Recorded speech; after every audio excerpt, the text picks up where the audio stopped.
আসসালামু আলাইকুম গায়েস।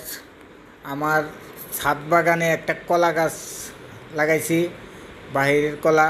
তাই এই যে কলার ছড়ি পড়ছে, অনেক সুন্দর একটা ছড়ি পড়ছে। আপনারা মাশাল্লাহ বললেন, আমার কলা গাছটা খুব সুন্দর। আপনারাও ছাদ বাগানে যদি কলা গাছ লাগান অনেক সুন্দর লাগবে, ভালো লাগবে। বিকাল বেলা যায় কলা গাছ দেখতে পারবেন। আমি ছাদ বাগানে এই লেবু গাছ লাগাইছি। তাই এই আমাদের আমিন ভাই আসছে, আমিন ভাই একটা কলা গাছ দিলাম আমিন ভাইরে। এই একটা কলা গাছ পাশের বিল্ডিংয়ের ছাদে নিয়ে লাগাবে আমিন ভাই।